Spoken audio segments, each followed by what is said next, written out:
Vishnu ശാലിനിയുടെ latest എപ്പിസോഡിൽ ഞാൻ അതൊക്കെ പോയി വാങ്ങിച്ചുകൊണ്ട് വരാം, ഇപ്പം ഇറങ്ങട്ടെ എന്ന് പറഞ്ഞിട്ട് വിഷ്ണു ഇറങ്ങുന്നുണ്ട്. അന്നേരം പിള്ളയോട് വീണ്ടും ഭാമ കണക്കൊക്കെ ചോദിക്കുന്നുണ്ട്. അന്നേരം അത് തുണിക്കടയിലെ കാശ് കൂടി കിട്ടുമ്പോൾ അത് ടാലിയാവുമെന്നൊക്കെ പിള്ള പറഞ്ഞുകൊണ്ടിരിക്കുകയാണ്. തുടർന്ന് വിഷ്ണു ആണെങ്കിൽ മുറ്റത്തുനിന്ന് ജീപ്പിലേക്ക് കയറാൻ പോകുന്ന നേരത്ത് രോഹിത് ഇങ്ങനെ ബൈക്കിൽ വരുന്നുണ്ട്. അന്നേരം ശ്യാമ ഇങ്ങനെ മുകളിലത്തെ ബാൽക്കണിയിൽ നിന്ന് കാണുന്നുണ്ട് ഇതൊക്കെ. അന്നേരം രോഹിത്തെ നമുക്കൊരു സ്ഥലം വരെ പോയാലോ എന്ന് ചോദിക്കുകയാണ്. അന്നേരം അതിനെന്താ പോവാം എന്നിങ്ങനെ ബൈക്കിൽ നിന്ന് ഇറങ്ങിയിട്ട് രോഹിത് പറയുന്നുണ്ട്. വിഷ്ണുവിൻ്റെ മുഖം ആകെപ്പാടെ ഒരു വിഷമമൊക്കെ പോലെ. അന്നേരം നീ എവിടേക്കാണെന്ന് ചോദിച്ചില്ലല്ലോ എന്ന് പറയുമ്പോൾ, എവിടേക്കായാലും ബ്രോയുടെ കൂടെ അല്ലേ, എനിക്ക് ദോഷമൊന്നും ആകില്ല എന്ന് എനിക്കറിയാമെന്ന് പറയുന്നുണ്ട്.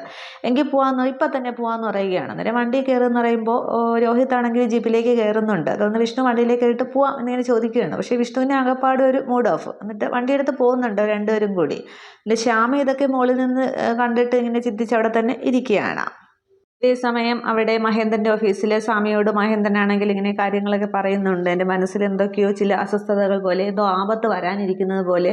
സ്വാമി എൻ്റെ പ്രൈവറ്റ് സെക്രട്ടറി മാത്രമല്ല, എൻ്റെ മനസാക്ഷി സൂക്ഷിപ്പുകാരൻ കൂടിയാണ്. എൻ്റെ ഭാര്യ അറിയുന്നതിനേക്കാൾ സ്വാമിക്ക് എന്നെ അറിയാമെന്നൊക്കെ പറയുമ്പോൾ എന്തോ വിഷമമുള്ളത് പോലെ എന്ന് പറയുന്നുണ്ട്. ശിവൻകുഞ്ഞ് തിരിച്ചു വരുന്നതിൻ്റെ ആണോ എന്ന് പറയുന്നുണ്ട്. അന്നേരം അതുകൊണ്ട് ഏകദേശം ഉണ്ട്. യോഹന്നാനാണെങ്കിൽ നോക്കി നിൽക്കുകയാണ്. ഇവനിങ്ങനെ ജയിലും അതൊക്കെ ആയിട്ട് കൊണ്ടും കൊടുത്തും ഒക്കെ നടന്നാൽ മതിയോ, ഒരു അച്ഛൻ്റെ കണ്ണിൽ നിന്ന് ചിന്തിക്കുമ്പോൾ അവനൊരു ജീവിതമില്ല എന്നിങ്ങനെ പറഞ്ഞ് മഹേന്ദ്രനാകപ്പാടെ ഒരു വിഷമം. അന്നേരം ശിവൻകുഞ്ഞിൻ്റെ കല്യാണമല്ലേ പറയുന്നത്, അത് നമുക്ക് ശരിയാക്കാന്നേ, പിടിച്ചുകൊണ്ട് വരാൻ പോകുമ്പോൾ കൊന്നുകൊണ്ട് വാ ചേട്ടാ എന്ന് പറയുന്ന പോലത്തെ ഒരു പെണ്ണിനെ നമുക്ക് കണ്ടുപിടിക്കാം എന്നിങ്ങനെ പറയുന്നുണ്ട്.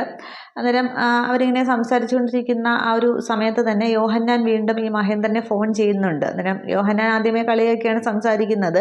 നിന്റെ കക്ഷത്തിന് വല്ല ചോർച്ചയുമുണ്ടോ, സൂക്ഷിച്ചു വെച്ചതെല്ലാം അങ്ങോട്ട് ചോർന്നു പോവുകയാണല്ലോ, പിന്നെ കളക്ടർ ആളൊരു പുലിയാണല്ലേ എന്ന് പറയുന്നുണ്ട്. അന്നേരം എന്തായാലും പിന്നെ സിംഹത്തിൻ്റെ മടയിലേക്കാണല്ലോ വന്ന് കയറിയിരിക്കുന്നത്, അത് വേണ്ട രീതിയിൽ കൈകാര്യം ചെയ്യാനായിട്ട് എനിക്കറിയാം എന്ന് പറഞ്ഞ് അവർ അതിനെക്കുറിച്ച് കുറേ സംസാരിക്കുന്നുണ്ട്. ഇളക്കി വിട്ടത് നീയാണെന്നൊക്കെ എനിക്കറിയാമെന്നൊക്കെ മഹേന്ദ്രൻ അങ്ങോട്ടും പറയുന്നുണ്ട്. തുടർന്നാണെങ്കിൽ നാളെ നിൻ്റെ ചെറുക്കൻ ജയിലിൽ നിന്ന് ഇറങ്ങുകയല്ലേ എന്ന്, അവൻ ജയിലിൽ നിന്ന് ഇറക്കണ്ടെന്ന് ഞാൻ തീരുമാനിച്ചതാണ്, പിന്നെ അങ്ങ് ഇറങ്ങിക്കൊള്ളട്ടെ എന്ന് കരുതി. എൻ്റെ മകനും തരത്തിനൊത്ത ഒരാൾ വേണ്ടേ കൈയൊക്കെ എനക്കാനായിട്ട് എന്നിങ്ങനെ പറയുന്നുണ്ട്. അന്നേരം അതിനാണല്ലേ എൻ്റെ മകനെ ജയിലിൽ ഇറക്കണമെന്ന് ഞാൻ വിചാരിച്ചിട്ടുണ്ടെങ്കിൽ അത് ഇറക്കുക തന്നെ ചെയ്യും, നീയൊന്നും വിചാരിച്ചാൽ നടക്കില്ല എന്ന് പറഞ്ഞ് അങ്ങോട്ടും ഇങ്ങോട്ടും കുറേ ഡയലോഗുകൾ അവർ പറയുന്നുണ്ട്.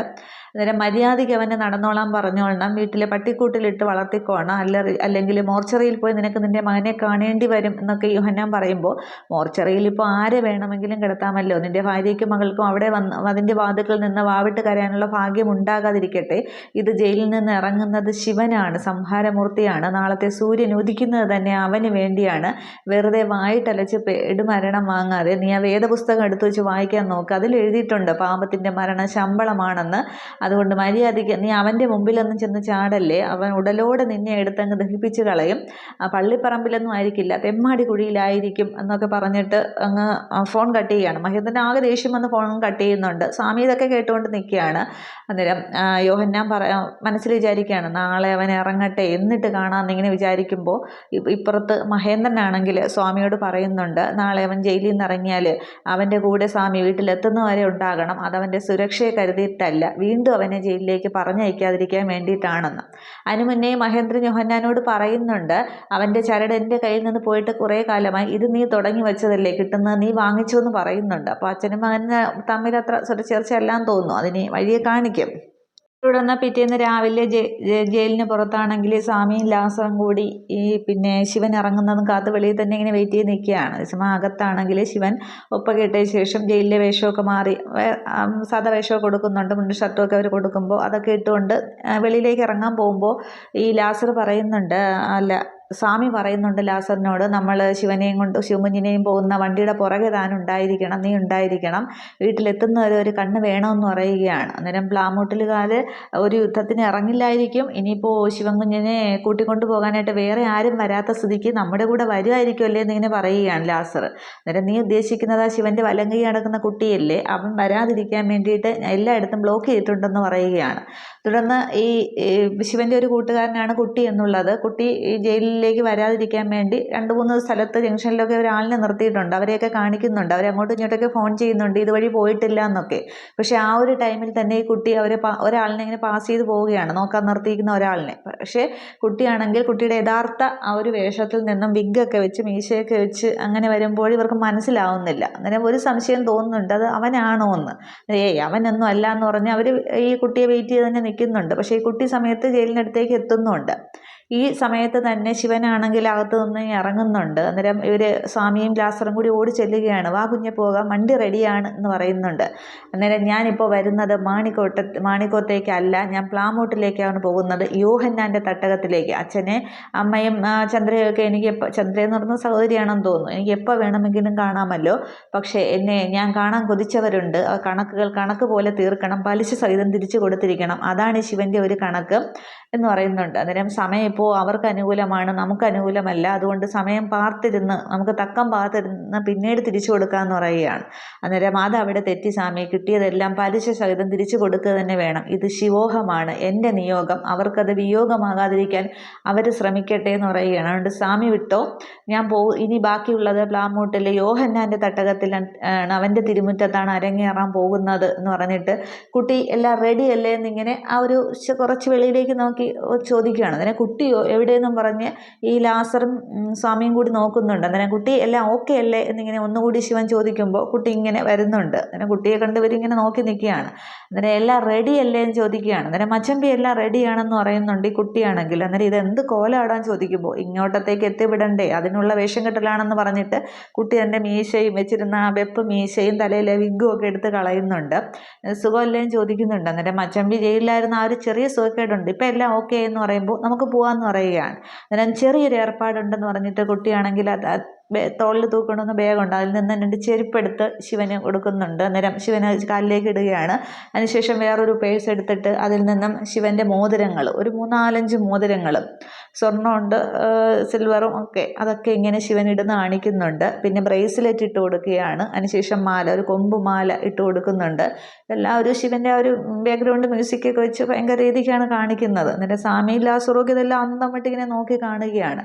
എന്നിട്ട് അപ്പോൾ നമ്മൾ പോയിട്ട് വരാം, ഇടയ്ക്കിടയ്ക്ക് വിളിച്ച് ബുദ്ധിമുട്ടിക്കരുത് എന്നിങ്ങനെ ശിവൻ പറയുകയാണ്. അന്നേരം അച്ഛനോട് എന്ത് പറയണം എന്നിങ്ങനെ സ്വാമി ചോദിക്കുമ്പോൾ അച്ഛനോട് പറഞ്ഞാൽ മതി, ഞാൻ മഹേന്ദ്രൻ്റെ മകനാണ്, അപ്പോൾ ആ ഒരു കണക്ക് തീർക്കാൻ പോയിരിക്കുന്നു എന്ന് പറഞ്ഞാൽ മതി. അപ്പോൾ അച്ഛൻ പറയും അവനെ ആൺകുട്ടിയാണ് എന്നിങ്ങനെ പറയും എന്ന് പറഞ്ഞിട്ട് അവസാനം കൂളിംഗ് ഗ്ലാസ് കൂടി കൊടുക്കുന്നുണ്ട്. ആ കുട്ടിയാണെങ്കിൽ ഇതും കൂടി വച്ചിട്ട് വണ്ടി പിന്നെ ശിവൻ എടുക്കുന്നുണ്ട്. കയറ് എന്ന് പറയുമ്പോൾ എപ്പോൾ കയറിയും ചോദിച്ചാൽ മതി എന്ന് പറഞ്ഞിട്ട് കുട്ടിയും കയറുന്നുണ്ട്. അവർ വണ്ടി എടുത്ത് ഭയങ്കര സ്റ്റൈലിലൊക്കെ കാണിക്കുന്നത്, എന്നിട്ട് പോവുകയാണ്. അന്നേരം ഈ സ്വാമി പറയുകയാണ്, ശിവൻ കുഞ്ഞ് എന്തോ മനസ്സിൽ കരുതിയിട്ടുണ്ട്, അത് കഴിഞ്ഞ് എല്ലാം നടക്കൂ എന്നിങ്ങനെ അവരിങ്ങനെ ആലോചിച്ച് നിൽക്കുകയാണ്. ഈ സമയം കമലിനാണെങ്കിൽ ഒരു കടയുടെ മുന്നിൽ പിന്നെ വിഷ്ണുവിനെ വെയിറ്റ് ചെയ്ത് നിൽക്കുകയാണ്. ഈ ആശാൻ എന്നെ വരാൻ പറഞ്ഞത് എവിടെ പോയി കിടക്കുകയാണെന്ന് നോക്കുമ്പോൾ വിഷ്ണുവിൻ്റെ ജീപ്പ് വരുന്നുണ്ട്. അന്നേരം വണ്ടിയിൽ ബ്രോമച്ചായി ഉണ്ടല്ലോ എന്നിങ്ങനെ രോഹിത്തിനെ കണ്ടിട്ട് കരുതുന്നുണ്ട്. അന്നേരം ഇറങ്ങ് എന്നിങ്ങനെ വിഷ്ണു രോഹിത്തിനോട് പറയുമ്പോൾ രോഹിത്ത് ഇറങ്ങുകയാണ്. ആ ഒരു വിഷ്ണുവിൻ്റെ കയ്യിലിരിക്കുന്ന ബാഗ് അന്നേരം രോഹിത്തിൻ്റെ കയ്യിലുണ്ട്, പൈസ പിരിക്കാനായിട്ട് പോകുമല്ലോ. അപ്പം അന്നേരം ഹായ് ബ്രോമച്ചോ എന്നൊക്കെ പറഞ്ഞ് കമലിന് അങ്ങോട്ടും ഇങ്ങോട്ട് കൈയൊക്കെ കൊടുക്കുന്നുണ്ട്. അന്നേരം നീ കാശ് വാങ്ങിച്ചോ എന്ന് ചോദിക്കുകയാണ്. അന്നേരം ഞാൻ പോയി വാങ്ങിച്ചാലേ അവർ പപ്സിന് അറിയും, ആശാൻ പോയി ചോദിച്ചാൽ മതി എന്ന് പറയുകയാണ്. അന്നേരം ആരായാലും നമ്മൾ കൊടുത്ത കാശല്ലേ, അതിപ്പോൾ ചോദിക്കുന്നത് എന്താണെന്ന് ചോദിക്കുകയാണ്. അന്നേരം ഞാൻ ചോദിക്കുന്ന പോലെയല്ല, ആശാൻ്റെ ആ പൗരുഷവും ഇടിവെള്ളയുടെ പവറും ഒക്കെ കണ്ടല്ലേ അവർ തരുന്നത്, ഞാൻ പോയാൽ അതൊന്നും ശരിയാവില്ല എന്ന് പറയുകയാണ്. അന്നേരം വിഷ്ണു പറയുന്നുണ്ട്, ശരി പോകാം, പക്ഷേ ഇന്നിപ്പോൾ കാശ് വാങ്ങാൻ പോകുന്നത് ഞാനല്ല എന്ന് പറയുകയാണ്. അന്നേരം ആരാൻ ചോദിക്കുമ്പോൾ ഇവനാണെന്ന് പറഞ്ഞ് രോഹിത്തിനെ കാണിക്കുകയാണ്. അന്നേരം അത് എങ്ങനെ ശരിയാവും എന്ന് പറയുകയാണ്. അന്നേരം അത് ശരിയാവും, ഇപ്പോൾ ഞാനില്ല എന്നുണ്ടെങ്കിലും ഇവൻ ഇതൊക്കെ പഠിക്കേണ്ടതെന്ന് പറയണം, അമ്മ ഒറ്റയ്ക്ക് എന്താ ചെയ്യുക എന്ന് പറയുന്നുണ്ട്. അന്നേരം രോഹിത്ത് പറയുകയാണ്, എന്നോട് ഞാൻ പറഞ്ഞതാണ് എന്നെ കൊണ്ടത് കൂട്ടിയാൽ കൂടൂലെന്ന്, എന്നാലും ഒരേ നിർബന്ധമെന്നും പറഞ്ഞ് രോഹിത്ത് നിൽക്കുകയാണ്.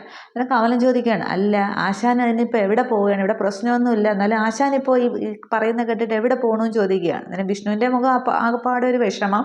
വിഷ്ണു പറയണം, അത് പിന്നെ എനിക്കിപ്പോൾ ഹിമാലയത്തിൽ പോകണമെന്ന് വെച്ചാൽ എനിക്ക് പോയല്ലേ വെക്കും, അല്ലെങ്കിൽ ലോകം ചുറ്റി കാണണമെന്ന് തോന്നി, എന്നാൽ പിന്നെ പോകണ്ടേ, അപ്പോൾ പിന്നെ കാര്യങ്ങളൊക്കെ നടക്കണ്ടേ എന്ന് പറയുകയാണ്. അന്നേരം കമലൻ പറയണം, ആകപ്പാടെ തല പെരുത്തിരിക്കുക, ഇരിക്കുകയാണ്, ഇനിയിപ്പോൾ നമ്മൾ എന്താ ചെയ്യേണ്ടത് എന്നും പറഞ്ഞ് കമലം നിൽക്കുകയാണ്. ഇത്രയുമാണ് എപ്പിസോഡിൽ കാണിക്കുന്നത്.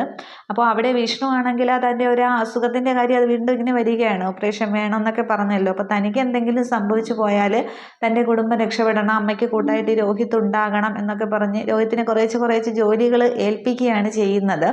അതൊക്കെ വിഷ്ണുവിൻ്റെ ഒരു പേടി കൊണ്ട് വിഷ്ണു ചെയ്ത് കൂട്ടുന്നതൊക്കെയാണ്. അതൊക്കെ ഇനി കാണാം. ഇനിയാണ് ശിവൻ ഇനി ആ യോഹന്നാൻ്റെ വീട്ടിൽ പോയുടെ പ്രശ്നം ഉണ്ടാക്കും എന്നുള്ളതാണ്. പിന്നെ ഈ ശാലിനി എവിടെയോ നിൽക്കുമ്പോൾ അതിന് കുറുക്കായിട്ട് ഈ ശിവൻ വരുന്നൊരു സീനൊക്കെ കാണിക്കുന്നുണ്ട്. എന്തൊക്കെയാകും എന്നുള്ളത് നമുക്ക് എപ്പിസോഡ് വരുമ്പോഴത്തേക്ക് നോക്കാം. Okay, thank you.